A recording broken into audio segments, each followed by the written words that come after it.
আজকে বানাচ্ছি হচ্ছে ইলিশ মাছের মাথা দিয়ে কচুর শাক। ঠিক আছে, তো প্রথমেই এখানে কচুর শাকগুলো কাটার রয়েছে।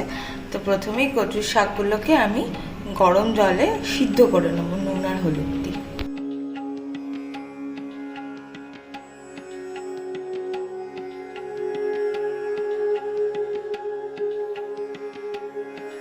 আচ্ছা, নুন দিয়ে দিচ্ছি। ঠিক আছে, হলুদ দিয়ে দিচ্ছি। আচ্ছা দেখো, অলমোস্ট কিন্তু সিদ্ধ হয়ে গেছে কচুর শাকগুলো। দেওয়ার সময় কতটা দেখাচ্ছিল, বাট সিদ্ধ হয়ে যাওয়ার পর দেখো কোথায় চলে এসছে, মানে একদম নুয়ে যায় আর কি। যে পরিমাণ দেবে তার থেকে হাফ হয়ে যাবে। ঠিক আছে, আচ্ছা এবারে আমি ইলিশ মাছের মাথাটার মধ্যে নুন হলুদ মাখিয়ে নেবো।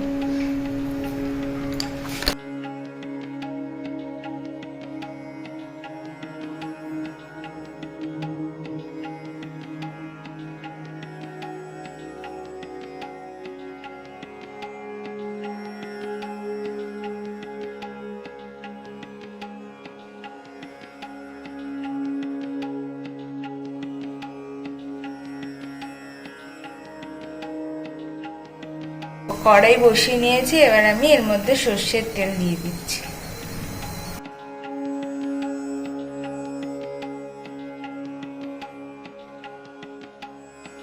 দেখতে পাচ্ছ তেলটা আস্তে আস্তে গরম হচ্ছে।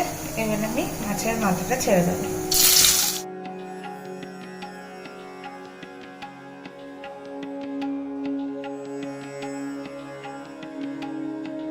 আচ্ছা, এবার আমি মশলাটা তৈরি করে নেবো। সেটা হচ্ছে এখানে একটা বড় সাইজের পেঁয়াজ নিয়েছি, এবার এটাকে আমি মিক্সিতে পেস্ট করে নেবো। মাছ ভাজা হয়ে গেছে, দেখো তেল গরম হয়ে গেছে, কালো জিরে দিয়ে দিলাম। আমি কিন্তু মাছ ভাজার তেলেই রান্না করছি, কারণ এক্সট্রা কিন্তু কোনো তেল দিই। তেজপাতা দিয়ে দিলাম, শুকনো লঙ্কা ফোড়নে দিয়ে দিচ্ছি। এবার দিয়ে দেবো হচ্ছে পেঁয়াজ বাটাটা, যে পেঁয়াজটা বেটেছি ওটা দিয়ে।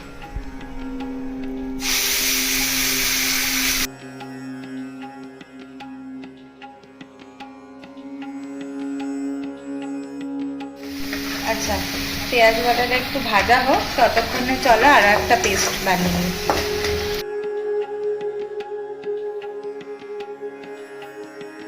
এর মধ্যে আছে 15 কোয়া রসুন, আর হচ্ছে তোমার 4টে কাঁচা লঙ্কা। লঙ্কাটা তোমরা যে যার ঝাল অনুযায়ী দেবে, কেউ বাটাও দিতে পারো, আবার চিড়েও দিতে পারো। ঠিক আছে, আচ্ছা এই দেখো পেস্টটা হয়ে গেছে, রসুন আর কাঁচা লঙ্কা বাটা, সেই পেস্টটা আমি দিয়ে দিলাম।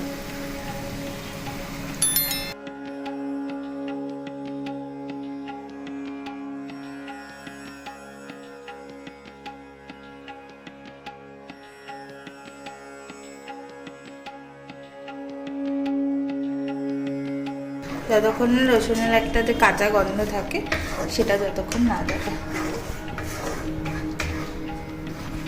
আচ্ছা, এবার দিয়ে দেবো হচ্ছে নুন। নুনটা কিন্তু বুঝে দেবে, তার কারণ কচু সিদ্ধ করার সময় দিয়েছে, মাছ ভাজাতেও দিয়েছে, সেই জন্য কিন্তু নুনটা বুঝে দেবে। এবার দিয়ে দিচ্ছি হচ্ছে হলুদ। ঠিক আছে,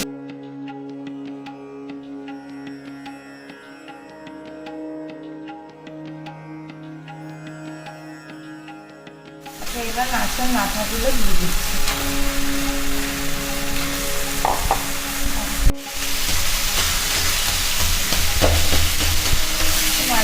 মাছের মাথাটাকে একটু ভেঙে দেবে, যাতে ফ্লেভারটা ঢুকে। এবার আমি কচুর শাকটা দিয়ে দিলাম।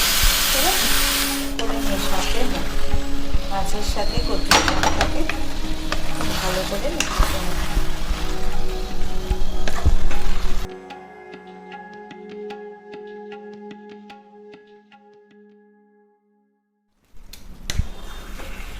এটাকে ততক্ষণ রেখে দেবো যতক্ষণ না এই কচুর শাক থেকে জলটা শুকাচ্ছে।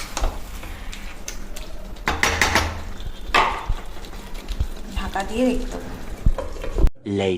এই হচ্ছে ইলিশ মাছের মাথা দিয়ে কচুর শাক। তোমরা এই রান্নাটা বাড়িতে বানিও। আর ভিডিওটা ভালো লাগলে জানো কি করতে হবে, ভিডিওটা ভালো লাগলে লাইক করবে, কমেন্ট করবে, সাবস্ক্রাইব করে বেল আইকনটা প্রেস করবে, যাতে এর পরের ভিডিও নোটিফিকেশন পাও। তো চলো, সবাই ভালো থেকো, সুস্থ থেকো, টাটা।